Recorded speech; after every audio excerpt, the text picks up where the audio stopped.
Well, Vice President Kamala Harris and former President Donald Trump had a brief but respectful exchange today with a somber handshake at the Ground Zero ceremony to honor the victims of the deadliest terrorist attack in American history.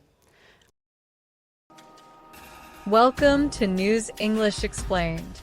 Today, we're diving into a story that captures both the serious and the unexpected in American politics. Vice President Kamala Harris and former President Donald Trump attended a solemn 9/11 memorial ceremony in New York City, where they shared a respectful handshake. This event comes just after a heated debate. We'll watch the story with subtitles, then we'll break it down, explaining the vocabulary and key points. After that, we'll watch it again without subtitles to reinforce what you've learned.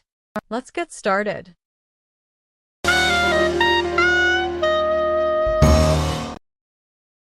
Well, Vice President Kamala Harris and former President Donald Trump had a brief but respectful exchange today with a somber handshake at the Ground Zero ceremony to honor the victims of the deadliest terrorist attack in American history.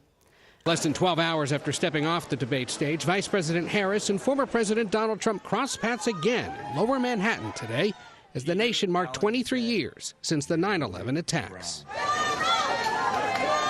The Harris team is pushing for the two contenders to meet again in October, but Trump, who repeatedly fell into rhetorical traps set by Harris, today said he's not so sure. I think that, are we going to do a rematch? I just don't know. We'll think about it. The former president tried to dismiss the surprise endorsement of Harris late Tuesday by pop star Taylor Swift, who has 283 million followers on Instagram. She'll probably pay a price for it in the marketplace. Swift cited Harris's choice of running mate Tim Walz and his standing up for a woman's right to her own body. During the debate, Harris attacked Trump for nominating Supreme Court justices that helped end federal protections for abortion rights. The government, and Donald Trump certainly, should not be telling a woman what to do with her body. The two candidates sparred over the economy and inflation. Donald Trump left us the worst unemployment since the Great Depression. She doesn't have a plan. She copied Biden's plan, and it's like 4 sentences. Like run, spot, run. Trump made several false statements, like claiming millions of undocumented immigrants are crossing into the country each month, that the Biden administration has had perhaps the highest inflation rate in the nation's history, and that Haitian immigrants are eating pets in the city of Springfield, Ohio. In Springfield, they're eating the dogs, the people that came in. They're eating the cats. They're eating the pets of the people that live there. A Springfield city official has disputed those claims. So with 55 days to go, Harris is headed to North Carolina tomorrow, while Trump is heading west to Arizona. As for another possible debate, Trump is publicly skeptical, but both teams are in talks with networks about a second encounter, and interest remains high. More than 57 million people watched last night, Margaret, more than watched the first debate back in June.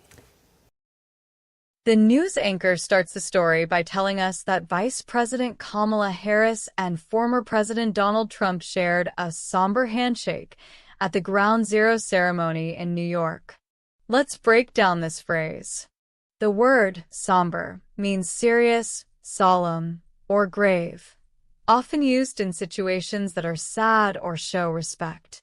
For example, the atmosphere at the funeral was somber, as everyone reflected on the life of the person who passed away.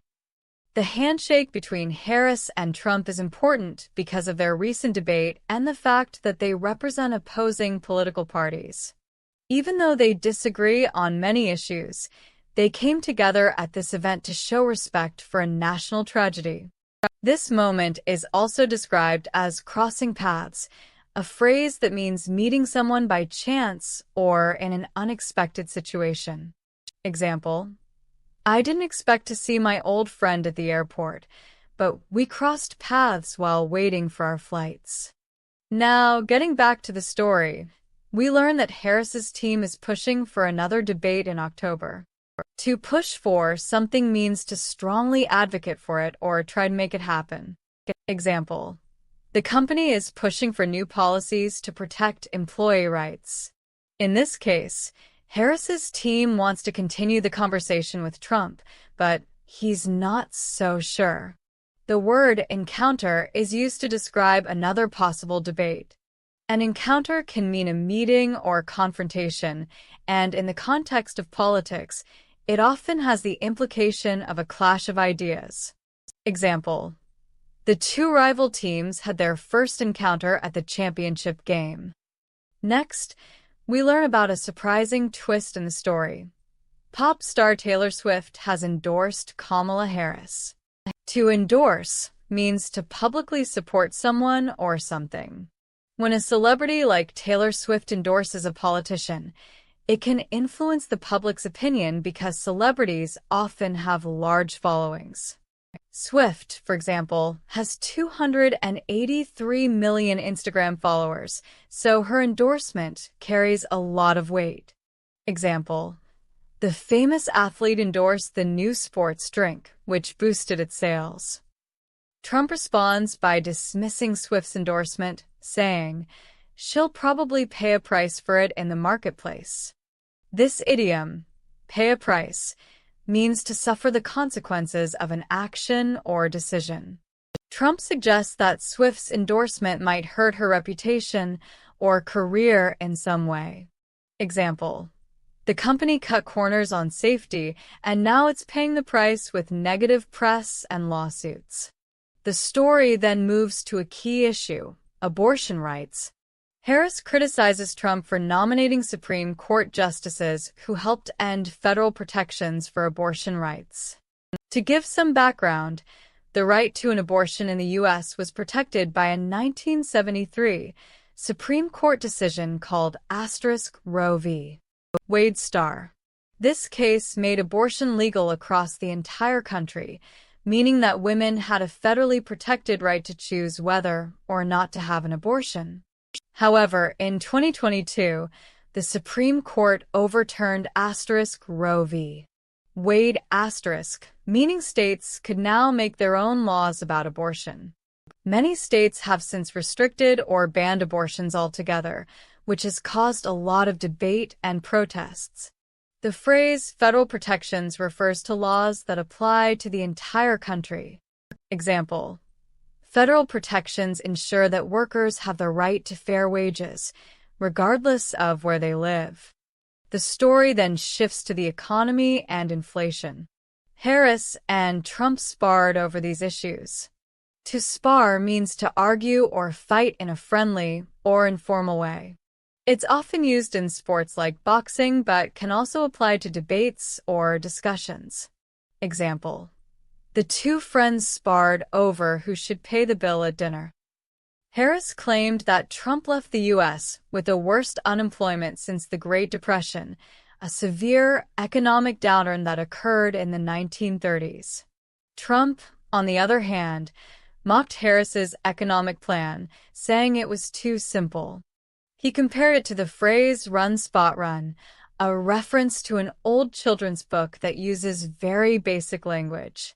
Trump made several false statements during the debate, including claims that millions of undocumented immigrants are crossing into the U.S. each month.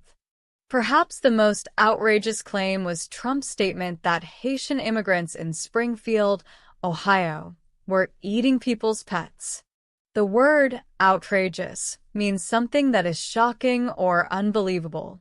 In this case, a city official denied Trump's claims, saying there was no truth to them. Example: the celebrity made an outrageous comment, and the public was quick to criticize it.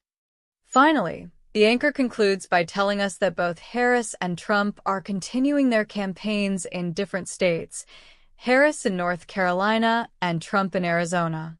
Despite their disagreements, both teams are still in talks about a possible second debate. The phrase "in talks" means that discussions are ongoing, but no final decisions have been made yet. Example: the two companies are in talks about a merger, but nothing has been finalized. And that wraps up our breakdown of today's story. Now let's watch it again, this time without subtitles. Pay attention to the phrases and vocabulary we've discussed.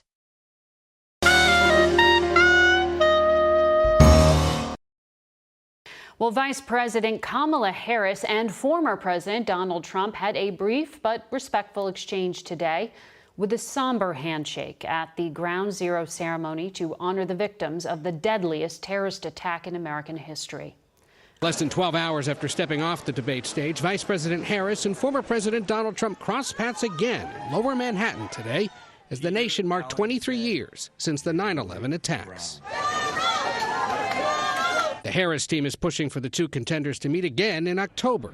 But Trump, who repeatedly fell into rhetorical traps set by Harris, today said he's not so sure. I think that, are we going to do a rematch? I just don't know. But we'll think about it. The former president tried to dismiss the surprise endorsement of Harris late Tuesday by pop star Taylor Swift, who has 283 million followers on Instagram. You'll probably pay a price for it at in the marketplace. Swift cited Harris's choice of running mate Tim Walz and his standing up for a woman's right to her own body.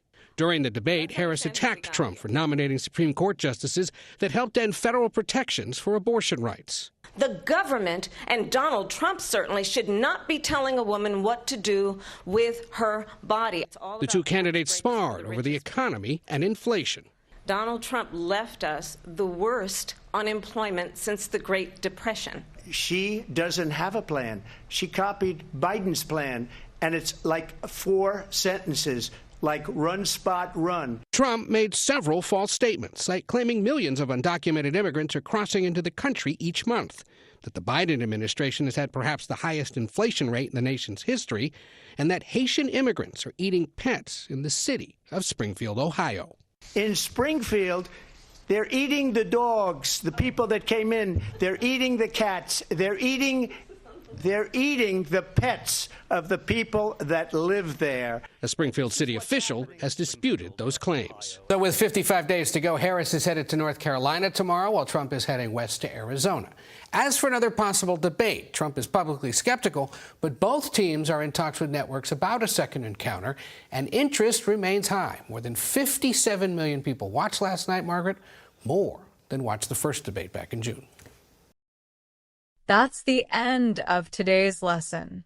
Thank you for joining me, and don't forget to subscribe to News English Explained for more lessons like this one. Try using one of the new words or phrases we learned today in your next conversation. Perhaps you can push for some more practice. See you next time.